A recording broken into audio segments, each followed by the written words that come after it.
This lesson should be a review from several years ago in mathematics. Wherever you are, this should be relatively easy. So let's just jump in. So the first thing we need to look at is converting a percent to a decimal. And we need to remember that percentages are always out of a 100. If I have all of something, then I have 100% of it. So mathematically, what we would need to do to convert a percent to a decimal is to divide by 100, which really isn't hard in itself, but the reality is I don't even have to think that much. When I divide by 100, all I have to do is move my decimal 2 places to the left, okay? So we're probably going to need to put in some 0 placeholders, number 1. Number 2, we need to remember where the understood decimal is. Every whole number has an understood decimal at the end. So 8 is the same thing as 8.00. 33 is the same thing as 33.00. 60 is the same thing as 60.150 is here. Now this one has a decimal written there. So we need to move our decimal 2 places. All right, here's 1 place. Now here's a problem. I don't have anything here, so I'm going to put a 0 placeholder. So 8% is the same thing as 0.08. And the reason we need to do this lesson is because we're going to start mathematically working with percentages, and technically we can't work with a percent written as a percent. You're going to have to convert them to decimals every single time pretty much. So 33%, we move our decimal 2 places, and this becomes 0.33. I don't need a 0 placeholder in that one because I have enough digits to cover the moving of the decimal 2 places.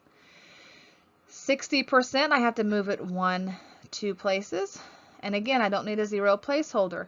Now, the reality is I don't even need this decimal at the end because for all of eternity, there are zeros after decimal, so technically I could just write 0.6. Okay, 150%, we have to move it 2 places, and in this case, I have 1.50, and again, I don't need those 0 at the end. If you write it, it's fine, but okay, so I'm going to move my decimal 2 places, 27.5, 0.275. So converting from a percent to a decimal is real easy. Mathematically, we're dividing by 100, but all we have to do is move that decimal 2 places. Now converting from a decimal back to a percent is just as easy.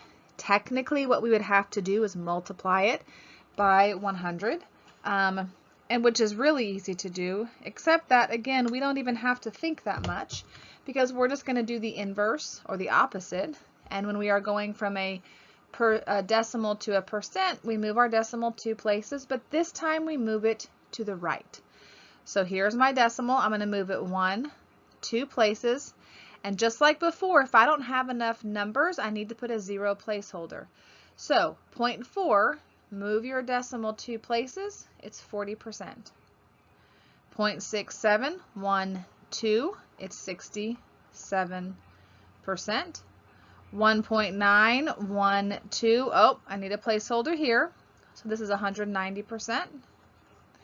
3, there's an understood decimal here, so remember, if there's not one, there's an understood one, and I need to move it 2 places. I need some placeholders here, so this is the same thing as 300%. So if we are going from a percent to a decimal, we move to the left. If we are going from a decimal to a percent, we move it to the right. There's a short homework quiz online. It should be linked where you got this. If you have any questions, let me know.